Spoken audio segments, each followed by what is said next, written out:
el título de esta charla es Objetivos de Desarrollo Sostenible, una búsqueda del emprendimiento social sostenible. Quiero comenzar la charla por decirles, hablarles un poquito de mi profesión. Yo soy economista, nadie es perfecto, pero es una ciencia muy joven. Es una ciencia, a diferencia del derecho o de la medicina, que tiene miles de años literalmente, la economía es muy joven, apenas tiene un cuarto de milenio y surge primordialmente con un libro escrito por un emprendedor escocés llamado Adam Smith.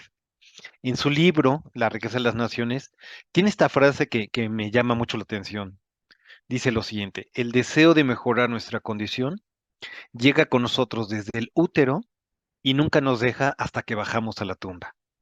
Y esto lo que nos dice es que hay una suerte de pulsión, hay una suerte de impulso interno que tenemos desde que estamos literalmente en el vientre materno y nos acompaña toda la vida hasta que morimos. Y esa pulsión, un poco remitiéndonos a Aristóteles, es una búsqueda incesante de la felicidad. ¿Sí? Hay muchos caminos complementarios y que confluyen para esta búsqueda de la felicidad.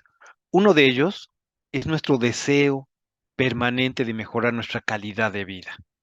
Y uno de las digamos, afluentes de eso es elevar nuestra capacidad para producir bienes y servicios que nos hacen estar mejor, que elevan nuestro bienestar.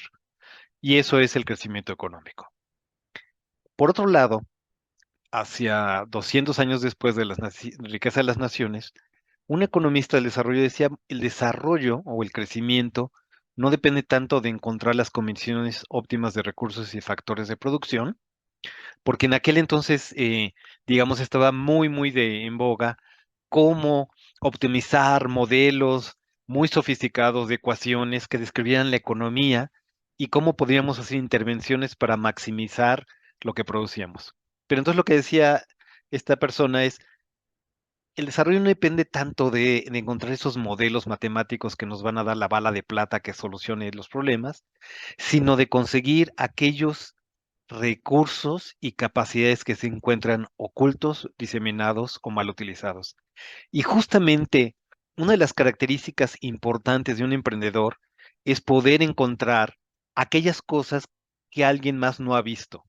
Emprender con cosas nuevas, con cosas, digamos, con necesidades no cubiertas por una serie de eh, pues personas que están en nuestro ámbito de acción, ¿no? En nuestro alcance social. Bueno, entonces déjenme decirles, eh, número uno, el ser humano, a diferencia de las otras especies de animales, tiene una ventaja competitiva increíble y esa es un gran cerebro. Y este gran cerebro ha permitido que el ser humano, a diferencia de otras especies, haya roto como ese techo de cristal poblacional. Es decir, todas las poblaciones de animales fluctúan en función básicamente de la abundancia de alimento. Entonces, muy sencillo, en una época de buen clima y de buenas condiciones, abunda el plancton. Si abunda en plancton, aumenta el alimento para pequeños peces. Si hay pequeños peces, aumenta para peces mayores como el atún, los delfines, etcétera, ¿no? Pero en cuanto las condiciones cambian y cae la productividad de plancton, pues caen las poblaciones de los depredadores, o sea, de la cadena trófica. Sin embargo, el ser humano con este gran cerebro, pues lo que hizo es que rompió ese techo de cristal justamente porque pudo lograr multiplicar su capacidad para producir alimento y otros satisfactores. Entonces tenemos ahí, esa es una serie de tiempo donde vemos desde 500 antes de Cristo hasta el año 2000 y vean cómo realmente la población creció muy despacito, casi era una constante, y de repente hay un evento histórico hacia mitades del siglo XVIII, a mitades de 1700, que es una revolución. Es una revolución llamada la revolución capitalista o la revolución industrial. Y a partir de ahí crece la población, se multiplica por 6, ¿no? Pero a este impresionante despegue de la población, valdría la pena mostrarles el aún más impresionante despegue económico de la humanidad. Fíjense, esta gráfica, que es una gráfica de palo de hockey, así se le conoce, demuestra cuál era la riqueza promedio de un grupo de países selectos. Es decir, en 1000 años, prácticamente el alimento per cápita, la riqueza per cápita se mantuvo constante, ni subía ni bajaba. Pero pasó algo justamente en la revolución industrial, en donde también empezó a crecer exponencialmente. Pero fíjense, nada más tomando el caso de Inglaterra, en 1750 tenía más o menos un ingreso per cápita de $1000 y en tan solo 250 años lo multiplicó el per cápita por 25. Es decir, si la población sabemos que creció 6 veces, ¿cuánto debió haber crecido el producto? O sea, todos los bienes y servicios producidos por los ingleses para que se multiplicara por 25 el PIB per cápita. Pues creció en 150 veces. Es decir, la humanidad tiene una capacidad impresionante para poder producir bienes y servicios que elevan nuestra calidad de vida. ¿Cuál era la clave de este éxito? Para Adam Smith, la clave era la libertad. Por eso se llama liberal, ¿verdad? ¿Libertad de qué? De ocupación, que cada persona se dedique, elija el trabajo que más le gusta hacer y para el cual es más capaz, y de elección para consumir. Eso lleva, por un lado, a la especialización y a la división del trabajo, y por otro lado lleva a que cada persona, buscando su interés particular, contribuya a la felicidad social. Es decir, no es por la virtud del carnicero y del carpintero y del cervecero que tenemos una mesa donde pongamos la carne y donde tomemos un rico taza de cerveza, ¿no? Un tazón de cerveza, sino es por su propio interés de ser emprendedores lo que permite que tengamos todas estas cosas buenas en nosotros. Entonces, la institución humana donde se establecen estos intercambios que son fruto de los esfuerzos de miles, millones de personas es el mercado. Y el mercado es un mecanismo, pues, más o menos eficiente para organizar esos recursos, siempre y cuando esté controlado. Ese es como una clave muy importante. ¿Por qué? Eh, por lo siguiente, de manera colateral al éxito, este gran éxito de despegue económico de la humanidad, existieron una serie de hechos desastrosos. Es decir, aparejado a esta capacidad tan maravillosa del ser humano de producir bienes y servicios, hay efectos colaterales no deseados, ¿no? Y entonces hay dos hechos históricos que vale la pena recordar. Uno es que en una mañana de invierno de 1952, en lo que fuera la capital del imperio más poderoso del mundo, miles de londinenses amanecieron muertos. Y durante 3 o 4 días sucedió lo mismo. ¿Y eso a qué nos remite? ¿Por qué sucedió eso? Bueno, pues por una serie de, la combinación de condiciones atmosféricas junto con los humos de los automóviles y de las fábricas, se combinaron para hacer una suerte de cóctel venenoso, pues que mató a toda esta población. Entonces, como que de repente se siembra el consciente colectivo de la humanidad y dice, bueno, qué paradoja, ¿no? Que buscando ser lo más felices posibles, en el camino nos estamos suicidando colectivamente, justamente por estos efectos colaterales del crecimiento económico. Y el otro evento que creo que merece la pena recordar es que este gran cerebro que ha ayudado al ser humano a generar una riqueza impresionante, también es el mismo cerebro que empleado en el avance tecnológico para la destrucción, pues también genera pues la capacidad muy, muy eficiente y muy terrible de matar centenares de miles de personas en instantes, ¿no? Entonces, estos dos hechos, los humos de Londres y las bombas de Hiroshima y Nagasaki, de alguna manera sembraron el consciente colectivo de la humanidad y entonces se empezó a cuestionar, junto con otros hechos que pasaron en los setentas, el tema de si el crecimiento tal como lo habíamos llevado a cabo valdría la pena. Entonces, en los setentas, ¿qué sucedió? Sucedió varias cosas importantes. Una de ellas es que por primera vez en la historia económica, un grupo de países pobres se reúnen, forman un cartel contraen artificialmente el petróleo y entonces, pues como el estilo de vida basado en petróleo, sobre todo de aquellos países ricos que son importadores de petróleo, empieza a cimbrarse y se empiezan a angustiar, ¿no? Como existe el reconocimiento de que el mundo tiene límites. Se escribe este libro fundamental de Ehrlich llamado La bomba humana, donde escribe lo del crecimiento exponencial de la población y otros artículos interesantes sobre la tragedia de los grandes comunes que nos dan felicidad. Por ejemplo, de los grandes bosques del mundo, como el Amazonas, la selva lacandona, los bosques de Borneo, que capturan carbono y nos ofrecen oxígeno y que tienen otros servicios ecosistémicos muy, muy importantes como la recarga de mantos freáticos, em, el hábitat, el paisaje, eh, la regulación del clima, la protección contra desastres naturales, etcétera. Entonces, y también la permanencia de la capa de ozono, ¿no? Entonces, eh, todos estos eventos, junto con los dos grandes hechos históricos que les comenté anteriormente, hacen que la humanidad convoque, los países del mundo convoquen a una cumbre de las Naciones Unidas sobre Desarrollo y Medio Ambiente en Estocolmo, en la cual existía una urgencia tremenda de debatir qué es desarrollo, porque si crecimiento económico no es lo que nos está llevando a la felicidad, debe ser algo más. Y la gente lo que argumentaba es que es el desarrollo, no solamente el crecimiento. Entonces, la urgencia de debatir qué es desarrollo y qué esperamos como humanidad. Entonces, después de esta cumbre, en donde se hace una comisión para tener una definición operacional de qué es desarrollo, se convoca una nueva cumbre en Río de Janeiro 20 años después. Para ello es importante entender cómo se llegó a Estocolmo y cómo se llegó a Río de Janeiro, ¿no? En el primer periodo, el de Estocolmo, se parte de que la calidad del ambiente siempre disminuye con el crecimiento económico y por lo tanto se empieza a dudar el crecimiento como objetivo válido.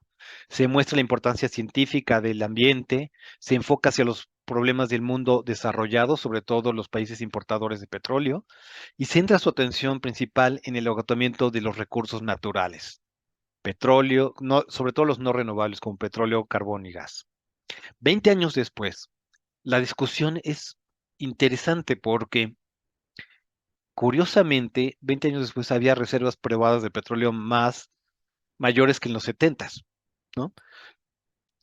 Entonces, el debate es distinto. Hay un reconocimiento que hay estos grandes pulmones de la humanidad, estos grandes bienes públicos, y pues tal parece que se desea que ese patrimonio sea cuidado. Pero los grandes bosques remanentes pues no están precisamente en el norte, ¿no? Y entonces hay una gran preocupación por la deforestación precisamente en los bosques del Amazonas, de Sudáfrica, de China, de India, de México. Y entonces el debate se centra mucho en si se debe o no explotar esos recursos naturales, que son patrimonio de la humanidad. En contraposición, los países dicen si no deberían explotarlos justamente para reducir los grandes niveles de pobreza que se tienen en esos países. Entonces, después de un debate muy, muy caluroso, digamos, se llega a una conclusión interesante. Se parte de que si bien crecimiento económico y conservación de los recursos naturales habían sido objetivos encontrados, hay formas mediante las cuales se pueden hacer compatibles, se pueden reconciliar. Además de que se reconoce el crecimiento económico como un elemento indispensable para superar la pobreza, porque no hay mejor método de abatir la pobreza que la creación de empleos dignos. Y la creación de empleos dignos están aparejados al crecimiento económico.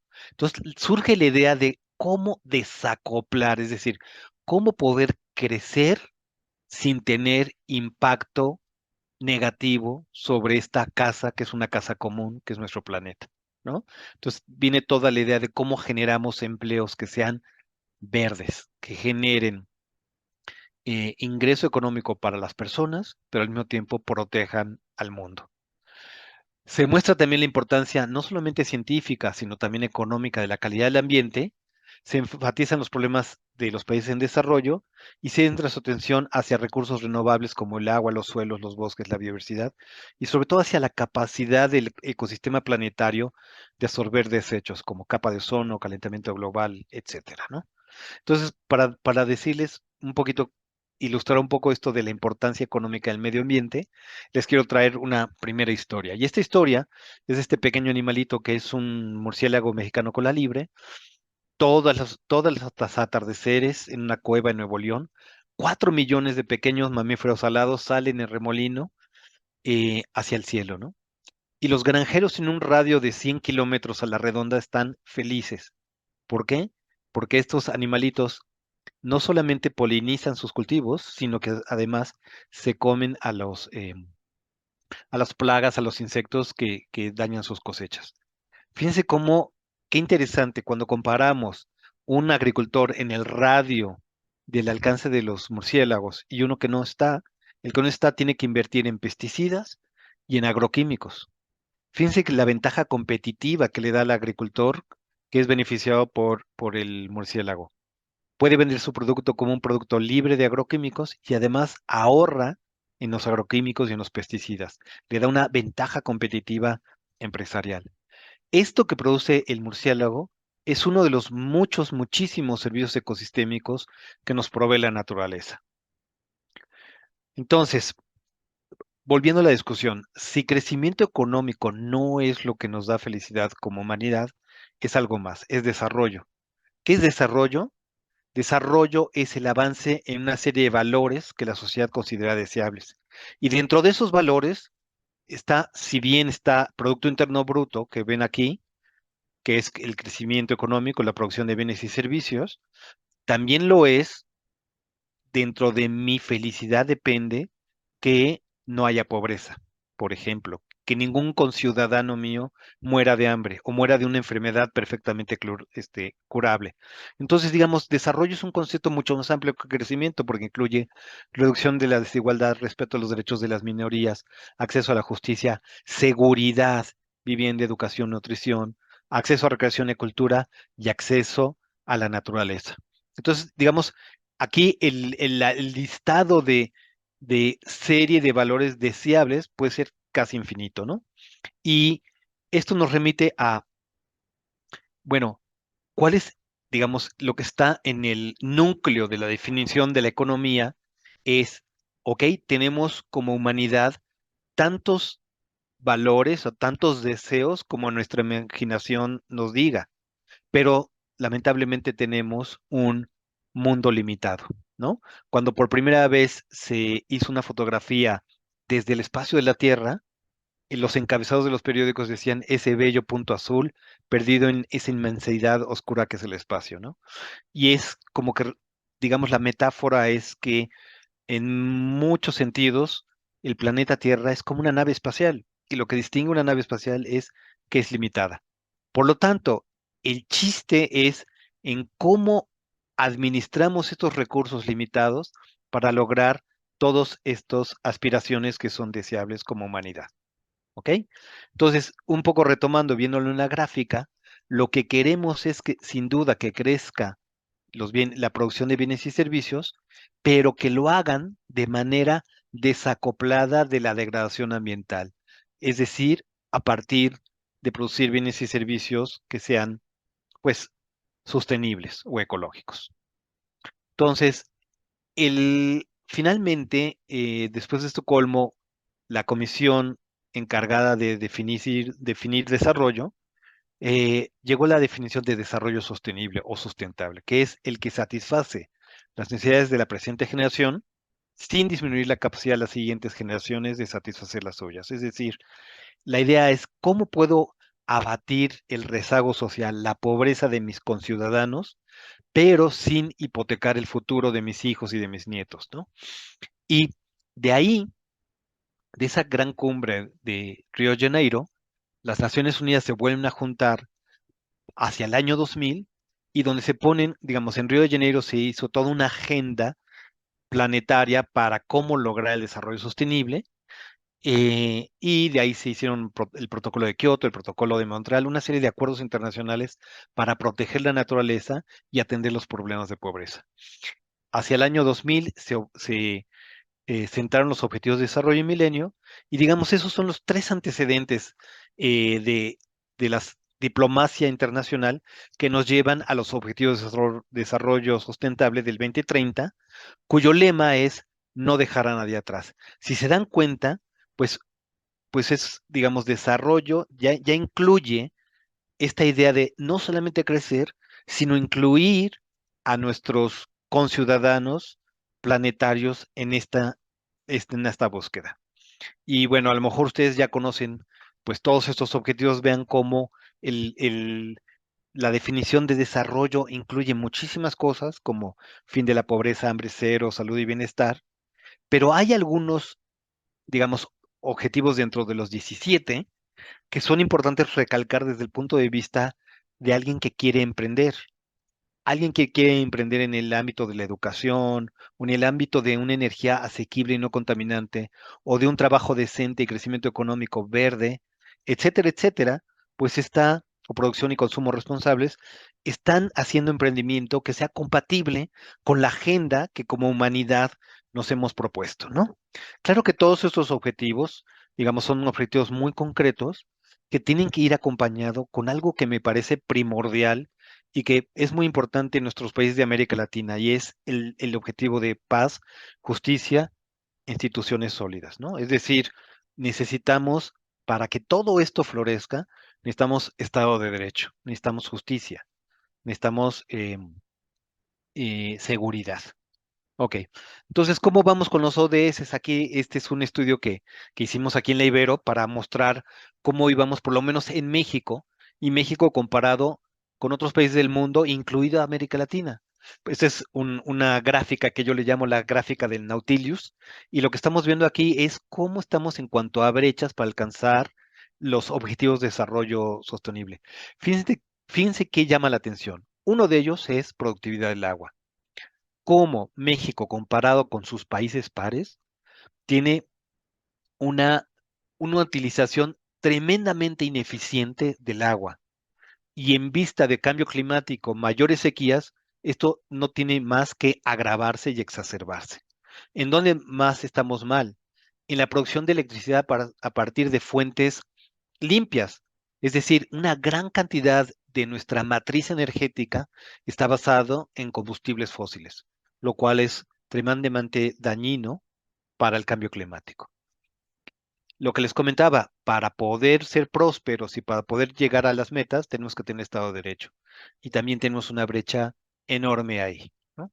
Entonces ahí es un poco, de alguna manera, estas brechas y un seno ejercicio que se puede repartir, se puede reproducir para cada país, podemos saber dónde pueden estar nuestras aspiraciones y dónde podemos enfocar nuestros esfuerzos.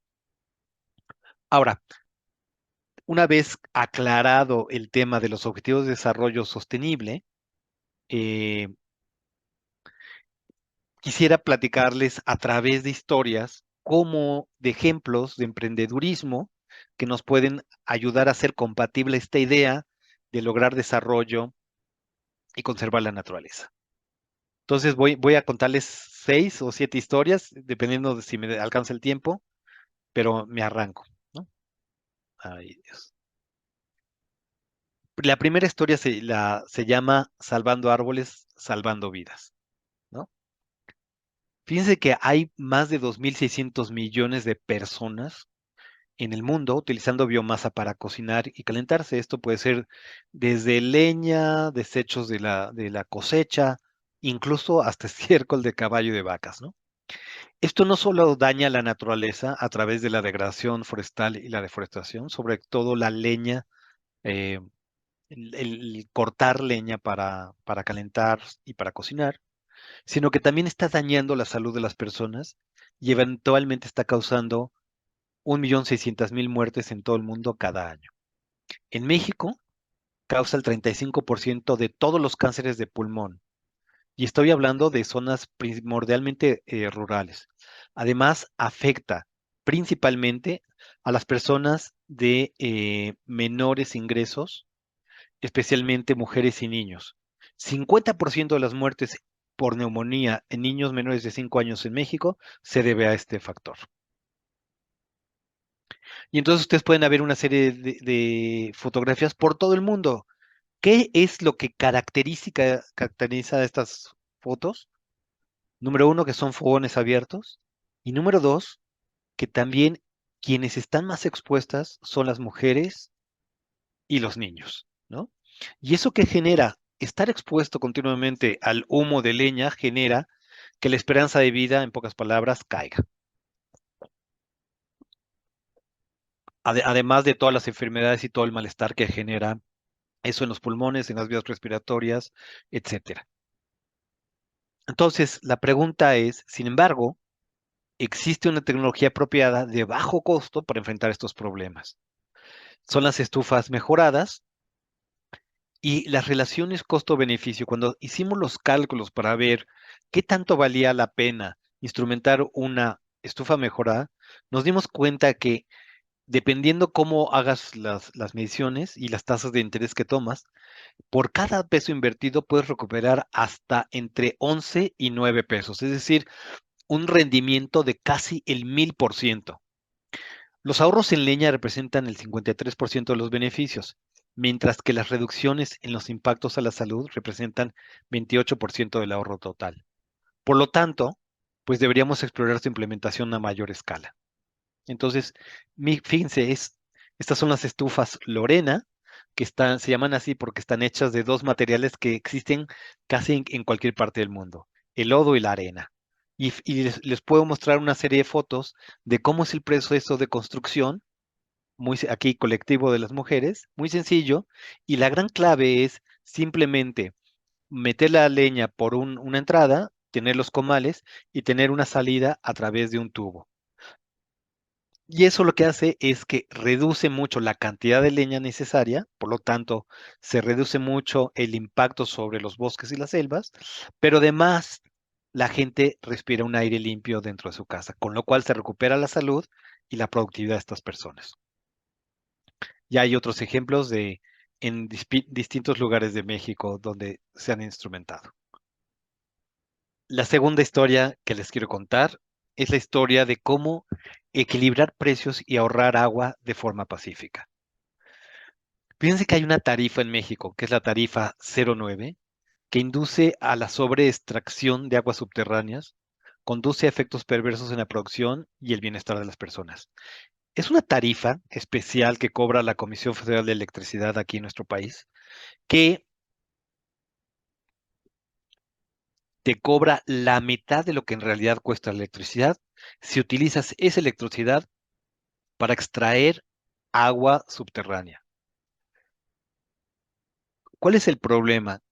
Pues el problema es que eh, al mandar la señal de que el agua es barata, o sea, que se puede extraer agua de forma barata, pues lo que pasa es que se manda una señal a los productores de que pueden extraer todo el agua que quieran. Y eso lo que conduce es que se sobreexplote los acuíferos y eventualmente, pues, se acaban, se acaba el agua o se llena de sal los pozos. Y entonces una vez que se acotan los pozos o se llenan de sal, pues eso a su vez provoca otros problemas sociales como la migración forzada a las grandes ciudades, se abandona el campo. Entonces, es una política como con efectos perversos, una política diseñada para elevar la productividad a largo plazo por no ser sustentable, termina por reducir la productividad y expulsar gente del campo a la ciudad. La sabiduría convencional, o sea, la sabiduría ortodoxa, sugeriría eliminar por completo el subsidio que distorsiona. Es decir, vamos a alinear los precios a lo que realmente vale y entonces así la gente va a valorar más el agua y va a tender a ahorrarla, ¿no? Entre otras cosas, va a tender a utilizar tecnologías de riego que ahorren agua. Pero es casi seguro que si ustedes eliminan el subsidio de la noche a la mañana, eso va a dar lugar a disturbios políticos. No hay agricultor que le quites un subsidio y que se quede con los brazos cruzados, ¿no?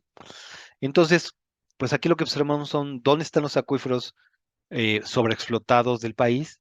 Y pues como ven, la zona central del país, que es la zona más poblada, donde está la Ciudad de México y varias de las grandes ciudades, eh, tiene todos sus acuíferos sobreexplotados.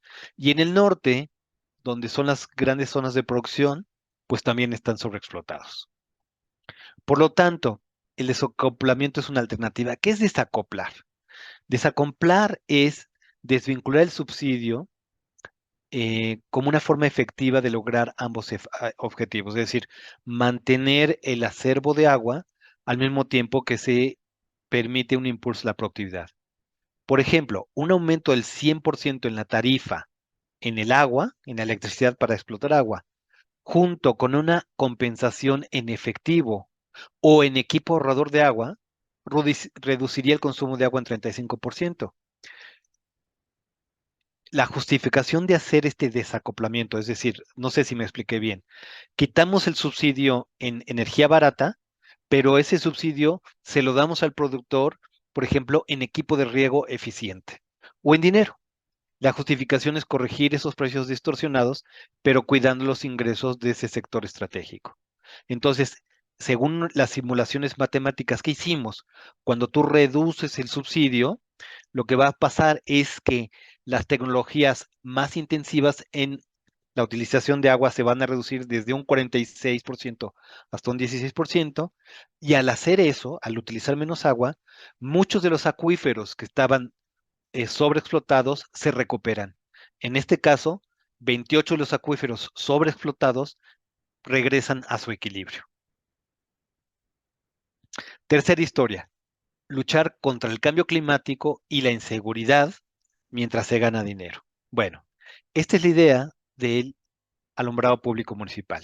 En México, el alumbrado público municipal es en muchas partes obsoleto, costoso y contaminante. ¿Por qué? Porque la electricidad para alimentar el alumbrado público viene principalmente de plantas termoeléctricas que queman combustóleo para mover las turbinas y producir electricidad. Eso contribuye a los desechos, contribuye a la contaminación y al cambio climático. Sin embargo, pues existen formas de reducir las emisiones de gases de efecto invernadero y ahorrar dinero al mismo tiempo. Esta es la idea de hacer una modernización al alumbrado público. Si el alumbrado público es obsoleto y utiliza lámparas incandescentes y otras tecnologías contaminantes, si las sustituimos por tecnologías modernas, pues lo que vamos a hacer es que vamos a ahorrar una buena parte de la facturación, y con esos ahorros se puede pagar la inversión en muy poco tiempo. Déjenme mostrarles, este es un poco lo que se llama el Inventario Nacional de Emisiones de Gases de Efecto Invernadero. Fíjense, lo que tenemos en el lado de la izquierda son actividades y el lado derecho tenemos los gases de efecto invernadero. Una buena parte de las contribuciones, una cuarta parte del total de las emisiones de gases de efecto invernadero, vienen dadas por la producción de energía, ¿no? Y entonces una buena idea de un sector donde atacar, pues es precisamente este. Lo que veo en la pantalla es una curva de costos de reducción, de mitigación de McKinsey. McKinsey, la compañía consultora, ¿no? Lo que nos está diciendo es, en el eje de las X, lo que tenemos es eh, toneladas, gigatoneladas de carbono abatidas o mitigadas, ¿no? Son millones de toneladas de carbono. Y en el eje de las Y, lo que tenemos es cuánto costaría cada una de las soluciones, digamos, dentro de un portafolio de soluciones, cuánto costaría cada una de las soluciones. La buena noticia es que todas las soluciones que están en este óvalo son soluciones que no solamente cuestan dinero, sino que ahorras dinero a la hora de implementarlas. Por ejemplo, cuando inviertes en el aislamiento de edificios para no tener que utilizar tantos sistemas de calefacción como de enfriamiento. Cuando sustituyes sistemas de iluminación obsoletos por sistemas más modernos, etcétera, etcétera, ¿no? Entonces, dentro del gran portafolio de proyectos para abatir las gases de efecto invernadero, hay un buen grupo de proyectos que tienen doble dividendo, es decir, se reducen las emisiones de gases de efecto invernadero al mismo tiempo que se ahorra dinero. Entonces, si existen todas esas oportunidades, ¿Por qué no se han aprovechado? Esa es una buena pregunta, ¿no? ¿A poco no hay alguien que tenga el espíritu empresarial para que las aproveche? Bueno, hay varias razones que nos explican el por qué no se ha hecho. Una de ellas es restricción de liquidez, ¿no? A lo mejor un símil sería si uno tiene una casa y dices, ¿y por qué no pones paneles solares? Bueno, pues a lo mejor el hogar no tiene suficientes recursos para la inversión inicial de paneles solares o no tiene en el banco el crédito suficiente para contratar ese recurso, ¿no? Entonces, esa es una primera razón. En el caso de los municipios, pues que los plazos políticos difieren de los ciclos económicos. A lo mejor uno recuperaría la inversión en 3 o 4 años, pero si la presidencia municipal dura 3 años, pues ningún presidente municipal va a querer endeudarse para no ver una inversión que va a recuperar o que va a poder presumir. Impedimentos técnicos y operativos, información faltante o imperfecta, o que no estén alineados los incentivos de las partes interesadas. El programa de eficiencia energética surge de haber detectado estas oportunidades de alta rentabilidad para sustituir lámparas de alumbrado público obsoletas y, por lo tanto, como les comentaba, un doble dividendo. De 180 municipios que analizamos, estimamos una tasa interna de retorno del 63%. Em, y además, se podrían reducir hasta 150,000 toneladas de carbono por año. Esta reducción es similar a las emisiones de 70,000 vehículos compactos. Además, no solamente se ahorra dinero y se mitiga carbono, sino que hay otros beneficios o cobeneficios. Por ejemplo, la reducción de la contaminación de luz, la reducción de emisiones de gases de efecto invernadero, la reducción de residuos peligrosos y la disminución de las tasas de criminalidad hasta un 20%. Y fíjense, esto es resultado un poco del análisis que hicimos municipio por municipio, donde la raya roja, no sé si la llegan a ver, es, es 1. Es decir, por cada peso invertido se recupera un peso. Fíjense que todos estos municipios están por arriba de la raya roja. En todos estos municipios, ustedes invierten en sustituir alumbrado público y van a obtener mucho más de fruto o de ahorros que el peso que invirtieron. ¿Cómo se superan esos obstáculos? Bueno, en el caso de este programa, que es un programa federal, es que pues hay un banco que puede ofrecer financiamiento, sobre todo porque tiene una visión de más largo plazo que un municipio. En el caso de los plazos políticos, la idea sería, bueno, a lo mejor el presidente municipal no ve los ahorros de largo plazo, pero si se presta a un plazo mayor y parte del ahorro en la factura se le da libremente al municipio para gastar en otras obras, a lo mejor ya ahí se puede involucrar al presidente municipal. Bueno, esas son cosas técnicas. eh, y otra cosa interesante es que la gobernanza, a veces para lograr estos emprendimientos hay que sentar actores que no necesariamente se hablan. Por ejemplo, los del Banco de Obras Públicas, junto con los funcionarios de la Comisión Federal de Electricidad, junto con los presidentes municipales, junto con los funcionarios de Secretaría de Energía. Gracias a que se dio un espacio de diálogo, es que se pudo llevar a cabo este proyecto. Bueno, vamos a la cuarta historia. Comida y sombra cerca sin necesidad de talar árboles. Esa foto que ven ahí es una foto que es como la foto idónea, ideal de un ganadero, por lo menos aquí en los trópicos, aquí en México, ¿no?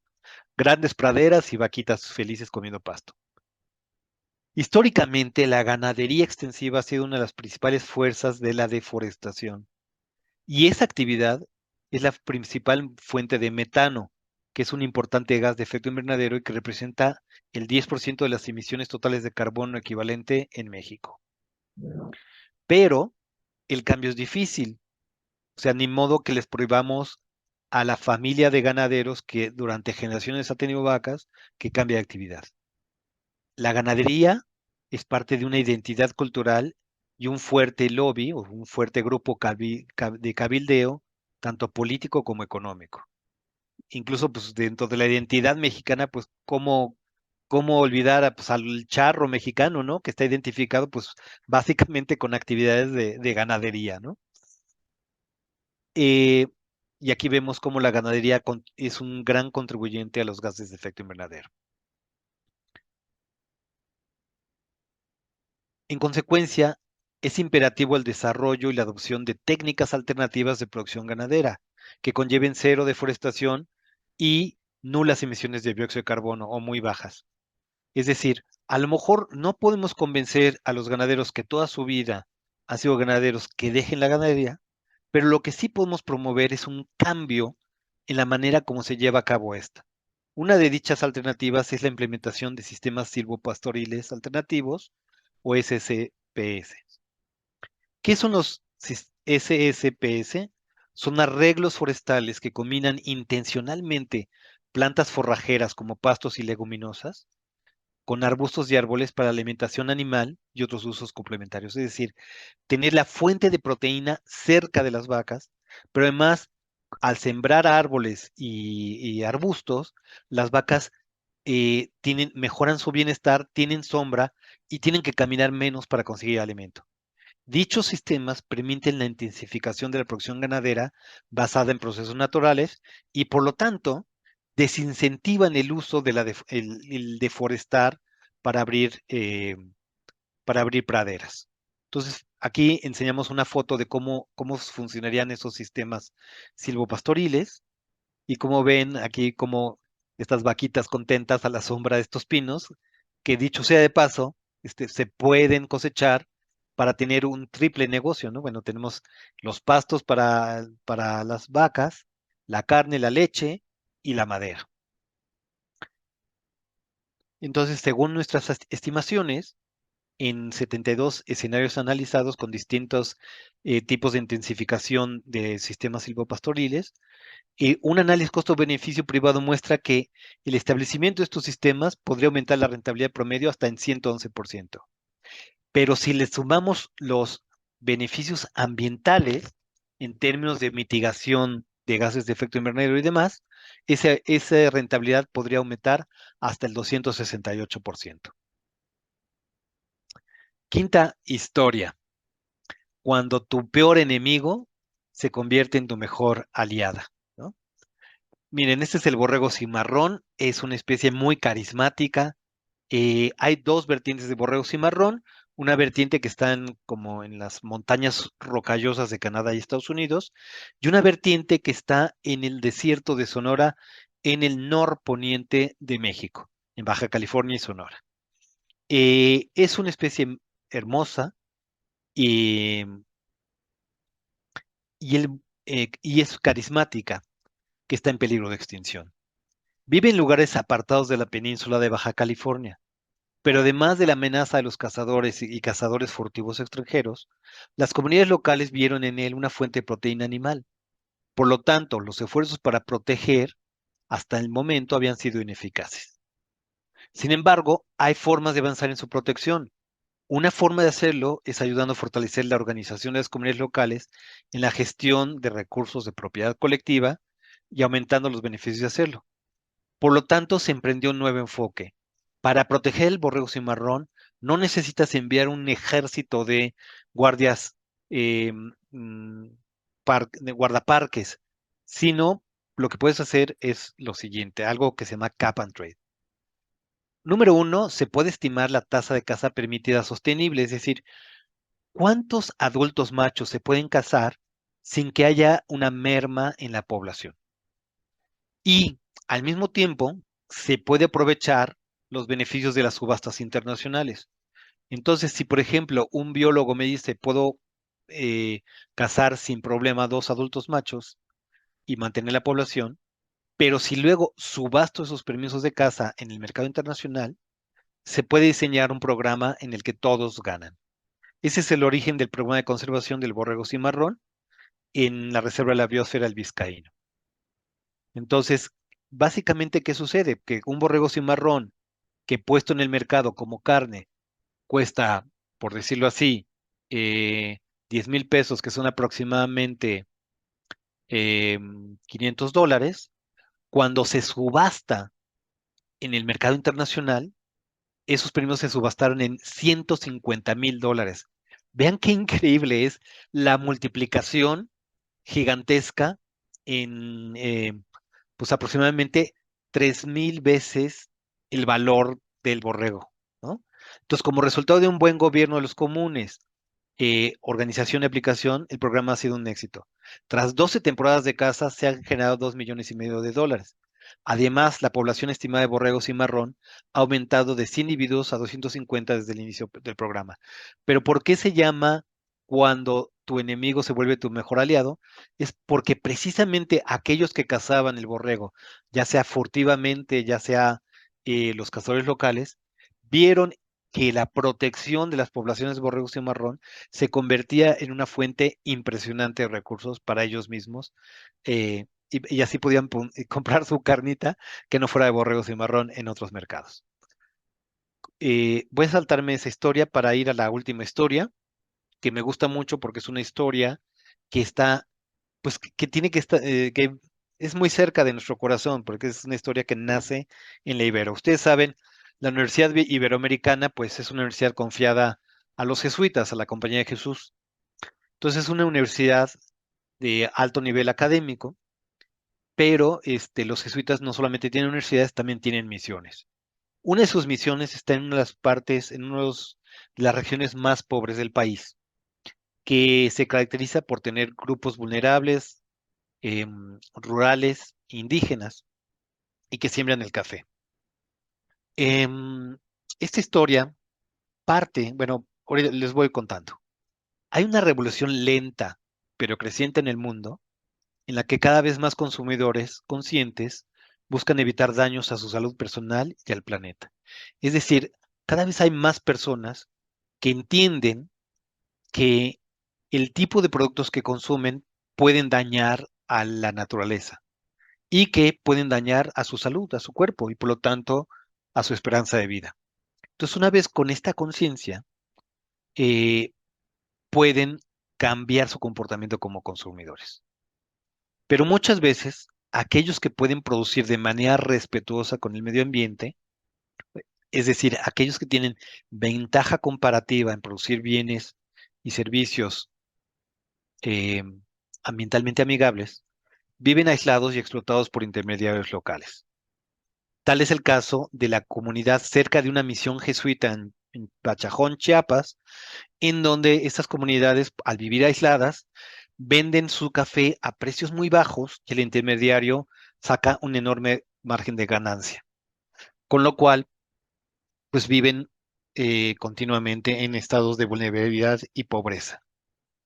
Por lo tanto, nuestra idea es que se deben construir puentes entre este consumidor consciente y con con mejor capacidad de compra y estas poblaciones vulnerables, pobres, que pueden producir productos sin agroquímicos ni pesticidas de manera amigable con la naturaleza, rescatando, dicho sea de paso, una tradición cultural milenaria. Entonces, se deben construir estos puentes beneficiando tanto a consumidores finales como a los productores. La historia se llama Prosperidad, Conservación y Justicia Social en una taza de café, ¿no? Yomolatel, su grupo de cooperativas y empresas sociales, fue fundada en el año 2000. Yomolatel ha logrado una integración vertical avanzada en el sentido de que tiene su propia planta tostadora en Chiapas, una cadena de cafés de alta junto con una cadena de cafés de alta gama en todo México urbano, en las universidades. Es decir, en las grandes ciudades de México como Ciudad de México, Guadalajara, Puebla, y que han puesto casualmente sus cafeterías en universidades jesuitas. Tanto las ganancias como el poder se comparten y la creciente riqueza colectiva se administra a través del propio banco de microfinanzas de Yomol Atel. Yomol Atel significa en celtal, juntos trabajamos, juntos caminamos, juntos soñamos.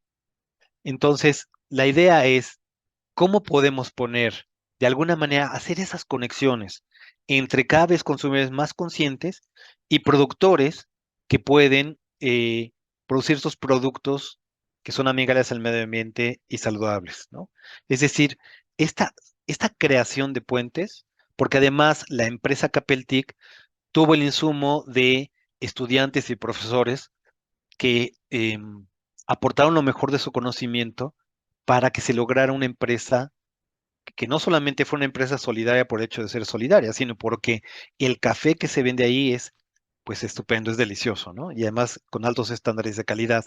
Entonces es una bonita historia en donde se juntan los talentos de universitarios junto con em, los jesuitas como agentes puente, junto con las poblaciones marginadas, todo esto para aumentar la calidad de vida de la población, reduciendo así el impacto a la naturaleza y la desigualdad social. Entonces, estas son las historias, en resumen, eh, en donde tenemos introduciendo estufas rurales que producen enfermedades respiratorias, pero que pueden prevenirse a través de estufas mejoradas. Entonces, digamos, está la historia, cuál es la causa y dónde está el emprendimiento, ¿no? Entonces, conservación de reproducción marrón, el problema es la caza indiscriminada y riesgo de extinción, pero se puede revalorar a través de permisos individuales negociables, a través de las subastas. La renovación del alumbrado público, que es obsoleto, caro y contaminante, que puede arreglarse a través de tecnología más moderna con un programa de reemplazo. Capetit, que es comercio justo, en donde hay asimetría de poder, salud y conciencia ambiental, que pueden crearse puentes a través de cafeterías de comercio directo. La promoción de producción silvopastoril, que son prácticas arraigadas culturalmente, que provocan deforestación y cambio climático, pero que puede ser densificada a través de sistemas silvopastoriles. Y entonces aquí la idea es, la pregunta que yo les haría como emprendedores es, después de escuchar todas esas historias, ¿y cuál es la historia que tú como emprendedor quieres construir? ¿No? Y con esto termino mi exposición.